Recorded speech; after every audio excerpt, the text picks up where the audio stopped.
Durante 2000 años, una única narración se ha repetido sin lugar a dudas.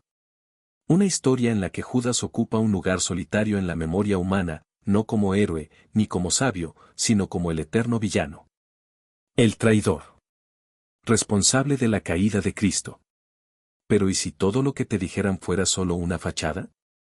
¿Qué pasaría si la verdad que heredamos fuera solo la superficie, mientras que el núcleo permanece oculto? ¿Y si la traición no fuera obra de un tonto, sino el comienzo de un despertar? El Evangelio de Judas, no el que nos fue impuesto sino el que fue sepultado en silencio, revela lo que realmente sucedió antes de la crucifixión. Este texto no susurra. Él desafía. Desmonta certezas y reescribe todo lo que creía saber sobre Jesús y quienes caminaron junto a él. Porque en este relato antiguo, Jesús hace algo sorprendente, se ríe de la devoción de los discípulos. No por crueldad, sino con la ironía de quien ve más allá de las apariencias. Un humor cósmico dirigido a quienes adoran al demiurgo sin darse cuenta, ciegos al verdadero origen. Y solo un discípulo se atreve a acercarse, solo uno le mira a los ojos sin miedo. No fue Pedro. No fue Juan. Fue Judas. La mayor paradoja de la historia cristiana es esta: el hombre etiquetado como traidor puede haber sido el único verdaderamente despierto. En este video descubrirás por qué Jesús lleva aparte a Judas, por qué le revela secretos ocultos del mundo. No lo llama traidor, sino el 13º demonio, no un demonio, sino un intermediario divino, un ser que pasa entre la luz y la carne. Revelemos por qué los gnósticos creían que Judas no era el traidor, sino el elegido para entregar su cuerpo, para que el verdadero Cristo pudiera ascender. Lo que el mundo llamó una traición fue en realidad un despertar. Esta no es simplemente otra versión de lo que sucedió antes de la crucifixión. Es la revelación de una verdad enterrada, silenciada y oculta durante generaciones. Porque lo que estás a punto de escuchar no solo pone patas arriba la historia oficial de Judas. Transforma la narrativa de Cristo, la salvación y tu lugar dentro de ella. Para comprender por qué este evangelio fue considerado tan peligroso, por qué fue enterrado, suprimido y casi borrado de la historia, es necesario remontarse a los primeros siglos del cristianismo. Una época en la que la Iglesia aún no tenía una voz única, en la que las doctrinas no estaban definidas y la fe no era ley.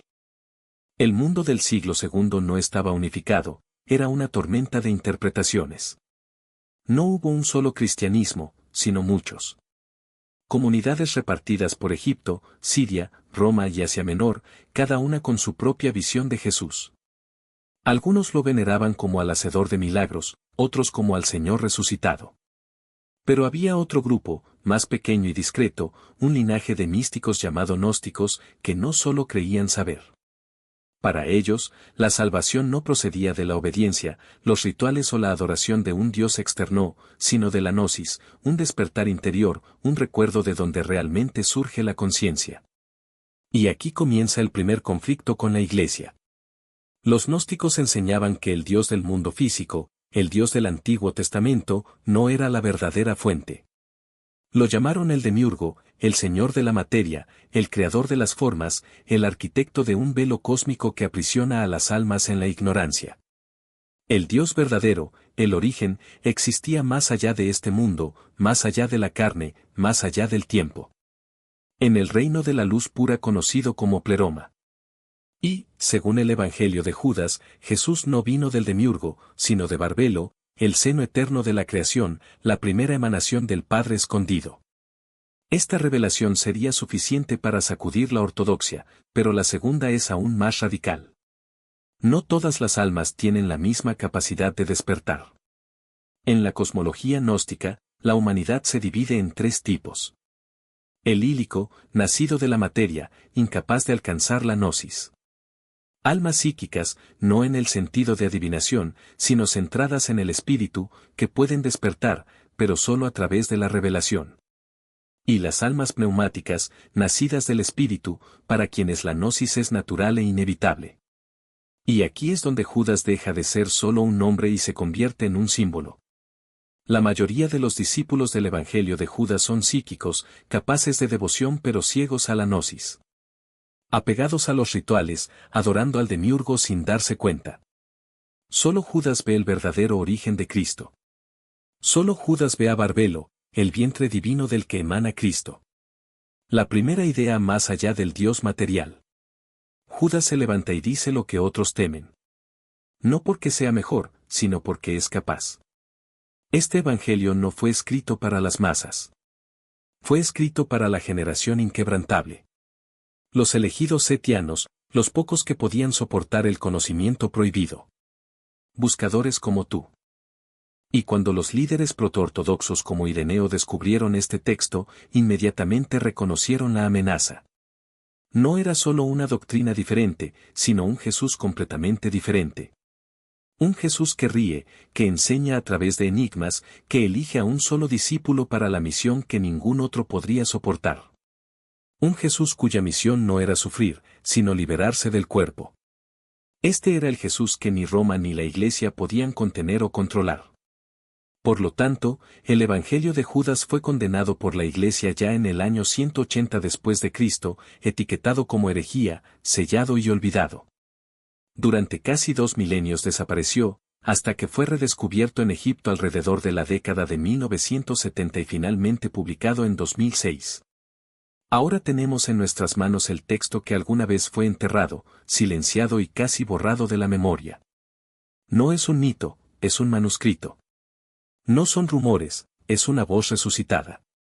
Porque enterrar una semilla no la mata, espera, gana fuerza en la oscuridad, echa raíces más profundas y, cuando llega el momento, sale a la superficie. Ese momento es ahora. Ahora, entramos en el corazón del texto, donde la historia se rompe y Judas emerge de la sombra de un villano que el mundo le impuso. El Evangelio de Judas comienza con una escena casi impensable en el cristianismo posterior. Jesús se ríe de sus discípulos. No con desprecio, ni con crueldad, sino con la ternura irónica de quien observa a los niños adorar a un Dios de barro. Celebran la Eucaristía, el pan y el vino, creyendo que honran al Padre, pero Jesús ve lo que ellos no pueden ver. No me estoy riendo de ti, dice. Esto lo hacéis para que vuestro Dios sea alabado. Son dioses, no suyos. Una frase que habría sacudido los cimientos de cualquier iglesia si hubiera sobrevivido sin censura. Porque, según este Evangelio, Jesús no es el Hijo del Dios que creó el mundo, sino de la fuente que está más allá de él. Más allá de la ley, más allá de las formas, más allá de la muerte. Los discípulos están confundidos. Ninguno de ellos entiende. Nadie se atreve a preguntar qué quiere decir. Excepto uno. Judas da un paso adelante, valiente, iluminado, y dice lo que ningún otro discípulo puede soportar: sé quién eres. Vienes del reino inmortal de Barbelo. Con esta frase se ilumina todo el Evangelio. Este no es el Jesús del imperio ni de la iglesia. Es la emanación del primer pensamiento, la luz antes de la creación, la voz. Renunciar al consuelo de las certezas ajenas y caminar, aunque sea solo, hacia esa voz que susurra lo que nadie más se atreve a escuchar. Judas no era un traidor. Era un espejo roto, que reflejaba lo que la humanidad no puede soportar afrontar, que la verdadera lealtad no siempre se viste con la ropa de la obediencia ciega, que el amor más profundo requiere a veces el gesto que el mundo llamará traición. No entregó a Jesús por plata ni por miedo. Lo liberó del envoltorio que lo ataba a este mundo, al tiempo, a la ilusión de la carne. Y al hacerlo, se convirtió en el único discípulo que entendió lo que otros nunca pudieron entender, que la cruz no era un fin, sino una puerta. Ese sufrimiento no fue una derrota, sino un paso. Esa muerte no era lo opuesto a la vida, sino su portal más secreto. El Evangelio de Judas no es un texto sobre herejía. Es un espejo. En él no encuentras respuestas preparadas, sino preguntas candentes. ¿Qué harías si supieras que la verdad te aislaría? ¿Hasta dónde llegarías para seguir una voz que solo tú escuchas? Los demás discípulos siguen al Jesús de la historia, el maestro de los milagros, el profeta que alimenta a las multitudes. Judas sigue al Cristo que está más allá de la historia, el ser que viste a la humanidad con un disfraz temporal. Y por eso es odiado. Porque el mundo no perdona a nadie que se atreva a ver más allá de las formas. La iglesia primitiva intentó borrar este evangelio no por error sino con precisión quirúrgica. Un texto como este no pudo circular porque revelaba demasiado. Demostró que el cristianismo institucionalizado era solo una versión domesticada del mensaje original, una narrativa controlada para mantener dóciles a las masas. Los gnósticos lo sabían. No buscaron la salvación en el altar, sino en el despertar. No querían un Dios lejano, sino una chispa divina dentro de ellos. Y Judas, en este evangelio, es el símbolo perfecto de esta búsqueda, el hombre que sacrifica la imagen para salvar la esencia. Cuando Jesús le dice a Judas que reinará sobre ellos, no está prometiendo poder terrenal. Está hablando de una soberanía espiritual, una autoridad que trasciende el juicio de los hombres. Judas será maldecido durante siglos, pero en el reino de los eones será exaltado. Tu traición no es un pecado, es un sacramento. Y aquí está la paradoja que la ortodoxia no podía tolerar, que el mal, a los ojos del mundo, puede ser el bien supremo a los ojos de lo divino. Que la verdadera fidelidad no siempre va vestida de virtud visible. ¿Alguna vez has sentido esto? ¿Ese sentimiento de que algo sobre ti no encaja en las historias que te han contado? ¿Un llamado que nadie más parece escuchar? Quizás sea un eco de la misma voz que le habló a Judas: ¿estás listo para ver lo que otros no ven? No es una pregunta fácil. Porque ver más allá de las formas requiere valentía. Requiere aceptar que puede ser incomprendido, rechazado e incluso maldecido. Pero también requiere algo más profundo, la voluntad de ser libre. El Evangelio de Judas no termina con respuestas. Termina con una invitación. Una invitación a mirar más allá de las apariencias, a cuestionar las narrativas que te han impuesto, a reconocer que la verdadera sabiduría no siempre viene con el sello de aprobación. Judas no fue un héroe. No era un santo. Fue un hombre que eligió seguir una verdad que lo destruiría a los ojos del mundo, pero lo salvaría a los ojos de lo eterno. Y tal vez, en algún lugar de tu interior, haya una parte que ya sepa lo que es esto, el precio de ser fiel a tu alma. La pregunta no es si crees en Judas. La pregunta es, ¿qué harías si supieras que la verdad te convertiría en un extraño para todos los que amas? Porque al final el Evangelio de Judas no trata de él. Se trata de ti. Sobre lo que estás dispuesto a sacrificar para ser libre. Sobre el momento en que tú, como él, tendrás que elegir entre lo que el mundo aprueba y lo que tu alma exige. Y cuando llegue ese momento, y llegará, recuerde, la traición más profunda no es contra los demás. Es contra ti mismo. Date cuenta de donde tu vida se ha convertido en un guión repetido, donde el ritual ha tomado el lugar de la conciencia, donde el hábito ha devorado la presencia, donde la mente está agitada, pero el alma permanece en silencio. Judas aceptó un papel que le costó todo a los ojos del mundo, pero que le devolvió todo a los ojos del espíritu. Tu camino no será el mismo que el de él, pero la esencia puede sonarte familiar, un despojo, un ver, un recordar. Tal vez sienta que sus viejas creencias se están aflojando, tal vez note un alejamiento de lo que antes parecía seguro. Quizás surja una nueva honestidad, no para rebelarse, sino para despertar. No la obligues. Algunas puertas solo se abren cuando estás lo suficientemente silencioso como para acercarte.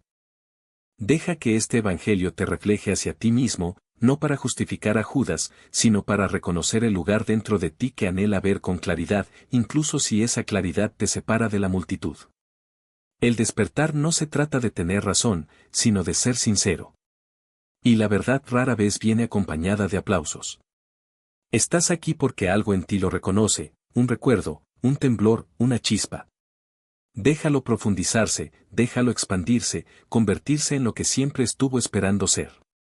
Si esto resuena y algo en ti quiere ir más allá, pasar del conocimiento al recuerdo, mi libro electrónico gratuito Escaping Illusion, An Aztec Guide to Mastering Reality continúa este camino con métodos prácticos para el despertar interior. Puedes descargarlo gratis. El enlace está en la descripción. Comenzamos con una pregunta: ¿y si la traición no fuera el acto de un tonto, sino una iniciación? Un evangelio donde Cristo se ríe de los rituales, donde los discípulos sin saberlo alaban al demiurgo, donde Judas, solo, se fija en Barbelo y es elegido para hacer lo que ningún otro podría hacer. No es un villano, ni un traidor, sino el 13º demonio. Exaltado en espíritu, maldito en la historia, guardián de la puerta que llevó a Cristo más allá de los arcontes. El Evangelio de Judas no te pide que adores a Judas. Te pide que lo comprendas. Que reconsideres la narrativa impuesta durante siglos. Déjele ver la posibilidad escondida detrás de la acusación. Te pide que mires al mundo y a ti mismo de manera diferente, que reconozcas que el despertar no siempre parece santidad, que la verdad puede parecer un exilio. Que el camino del iniciado no siempre es aplaudido, pero siempre es visto por quienes importan. Quizás hayas sentido esta tensión, la atracción entre pertenecer y saber, entre consuelo y verdad, entre obediencia y despertar. Si es así, entonces Judas no es solo una figura del pasado. Es un espejo. Un recordatorio de que a veces el alma elegida para abrir la puerta es también la que el mundo se niega a perdonar por hacerlo. No tienes que decidir qué creer hoy. Solo mantén la pregunta. Déjala entrar en ti. Déjala sacudir los lugares cómodos. Porque una vez que una verdad como esta entra en tu conciencia, no sale silenciosamente. Si esta enseñanza tocó algo en usted, una chispa, un recuerdo, una grieta en la vieja narrativa, comparta los comentarios. Si estás listo para ir más allá, para profundizar en los libros ocultos, los evangelios prohibidos, las capas ocultas debajo de las escrituras, disfruta este video y suscríbete a Nos de K, donde cada semana revelamos otro fragmento de lo invisible. Porque este no es el final. Es el umbral. Y la próxima puerta espera a quienes puedan verla.